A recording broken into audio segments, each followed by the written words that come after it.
Welcome one and all, it's me Vince, also known as PleasantKenobi on the internet, and welcome to a Vince-stant deck tech. I've done one or two of these on the channel before, but never really come back to the format. The idea is that I completely and utterly rip off Seth over at MTG Goldfish and look at a deck in a brief video. This time around though, I'm looking at 4 decks. The reason for that is they are the winners of what we call the Brewmaster Challenge on my Discord. Basically, the Brewmaster Challenge is where Spec, Squee, and Ape of Justice, and sometimes Nick, when he wants to get involved, they will be involved with a challenge where they will give a group of people in Discord a card, and everyone has to brew around that card. And when I say card, it can be a card, a concept, a theme. It can normally be in any format, but sometimes they'll format restrict it as well. The idea is just to create a nice creative outlet within Magic. The way we're improving that going forward is that I'm going to play some of the decks that come out of this. So each month we have 2 challenges, and of the challenges we can have 1 to 2 winners each, and then I will put them to the public to have a look at. You can comment below to let me know what you think of the decks, and if you are a patron, if you are on the Discord, any of you, splicers, upper tier, lower tier, even if you're like, I don't know, like Ape himself, a complete fucking bitch, you can still vote on these. So any patrons can vote via a straw poll that will be going up in the Discord alongside this video. So we come to the first of the deck lists. So the first challenge last month was the PKist deck, the deck that is most like me or would tickle my fancy and make my gooch tingle. The first one from this PKist challenge is from Excalibur. That's a pun on the word Excalibur and the name Alex. Pretty good. I like it. Excalibur actually won 1 deck in each of the challenges. I know that's insane. It means they're probably better than all of you. It is a blue-green, value-centric, land-based sort of, I don't know, value town, I guess. This is the closest we've got to green-blue value town on the channel. I've played black-green and I've played blue-black, but this is kind of where blue-green value town would be at. It's got growth spirals and sylvan scryings and search for tomorrows to ramp. It's got value cards like Jardy Offshoot, Courser of Crofix, Round Excavator, Tireless Tracker, and Tachover Benthic Druid, and it has the win condition in things like Avenger of Zendikar. I guess the whole idea of the deck is to bury your opponent in value by casting Scapeshifts with things like Tachover in play, or even Avenger in play to make your team absolutely fucking huge and slap them upside the face. The sideboard is pretty funny. The sideboard has 4 Leyline of Life Force, which stops your spells from being countered, so I don't know, fuck you blue, I guess. It has 4 Prismatic Omen and 4 Valakut, so you can sideboard into a traditional or more conventional Scapeshift Valakut combo deck. It also has Chalice of the Void in the side. I'm not sure if that's right, but as in like it's the correct way to build this deck, but fuck it. It seems like a good way to hedge against, I don't know, Phoenix, I guess. So you just go turn 1 Jardy Offshoot, turn 2 Chalice of the Void, I guess. Yeah, so that's the first of the PKist decks. On the flip side of that challenge, we have Zerodime, my French friend who played some League of Legends with me the other day just for a random pickup game that we had on the Discord. You have submitted mono, white, Tron, and taxes. So this deck has the full Tron package alongside some red and white lands. And then it has 4 Leonin Arbiter, 4 Ghost Quarter, 4 Thalia, 4 Flicker Wisp, and 4 Eldrazi Displacer. I guess if we get there, we'll have so much mana that we can displace the fucking world, because we will be able to displace every motherfucker going. Then it plays some Tron payoffs. We've got Mere Battlesphere, which seems like the kind of thing that I want to flicker. That seems like fucking, that is value. That is pure value. We've got Meteor Golem, which when it ends the battle destroys target non-land permanent. If you're flickering that bad boy, you're going to have a good laugh. The art for Meteor Golem always makes me laugh as well. It looks like he's sliding in after having a really hot curry last night coming out of his asshole. We've got Walker Ballista, 4 Karn, and an Ugin as well. And there's just a 1-of Banefire that you can cast off the 3 Sacred Foundries that are in the deck. I guess a reference, if you will, to Mono Red Tron. And basically, most of my humour is just shitty references to things that don't make any sense and completely out of context. So sticking a singular Banefire in here feels very, very PleasantKenobi. So they are the 2 PKist decks, as it were. For the second challenge, we had, for some reason, an old school challenge. A bit weird, considering the majority of the content I make is digital. So actually emulating an old school environment via Modo or even Arena isn't possible.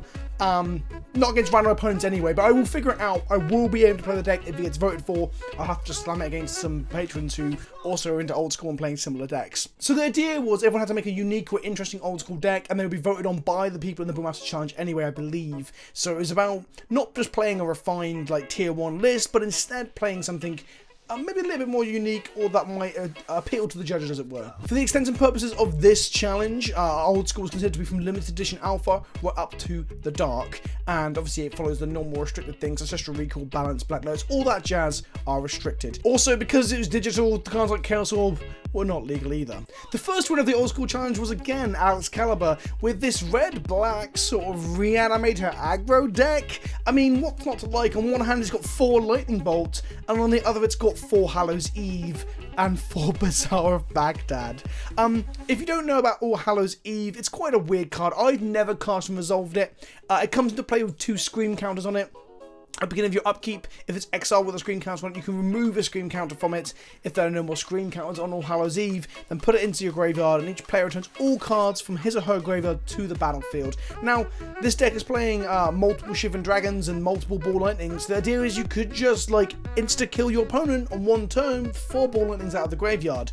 It also has Animate Dead to bring things back as well, and ways to wheel things into the graveyard. Quite literally, Wheel of Fortune, for example. Only 1 copy, as I believe it is restricted in old school, and 1 copy of Demonic Tutor as well. The deck also does quite a spicy thing in having access to Tormod's Crypt. With Tormod's Crypt, you can exile your opponent's graveyard, so they get nothing back from All Hallows Eve, and you get back, well, everything. It's essentially the closest to an old school version of Living End, to an extent. But it can also, like, aggro people out by just hitting land drops, making mana, and then slapping people with Shivering Dragons. I am no expert when it comes to old school, but it seems like Ralph has took the route of just putting in every single fucking reserved card possible, almost. There is no Bazaar of Baghdad or anything in here to really pump the price up, but this deck, on average, is looking to be $32,000 in paper. We have a Recall, we have Demonic Tutor, Mana Drain, Wheel of Fortune, Black Lotus, Emerald, Jet, Pearl, Ruby, Sapphire, 2 fucking Mana Vaults, 1 Soul Ring, 1 Time Vault. I think the whole idea of this deck is just to combo off in the most degenerate way possible. Channel Fireball is in here. It's also playing 4 copies of Mirror Universe. I guess the idea is if you channeled out something disgusting like a strong Fireball, and things have gone really badly wrong, like with a counter spell, for example, you can then power out a Mirror Universe with your mana and swap the life totals around. I mean, I completely understood what Excalibur's deck was trying to do once I read a few of the cards. This deck, as far as I can understand it, is a control deck that is looking to Fireball people, and as a backup plan, it's looking to Mirror Universe people. I'm assuming there's a way to untap the Time Vault, but I can't see it on first pass. Ralph, what the fuck is this? So now it's over to you. If you are a patron of the channel, you can go onto the Discord, click the straw poll link that went up with this video in the announcement channel, and choose which one of the 4 decks you would like me to put through a video. It will be a sort of a mixture of a slow play, a bit of an edited gameplay. It might make it into a stream, depends on what I think the deck will do well in terms of content. If you're confused and you don't know what the difference between this and this splicer list is, essentially splicers get to donate a deck to a list that gets voted on by splicers only, and I play one of those decks each week, and this is going to be more of a monthly thing where you can get your deck played on the channel. If you have criticisms or ideas about the deck, then put them in the description below. If there's a glaring issue with one of the builds that you think might make it almost borderline unfucking playable, then do comment below.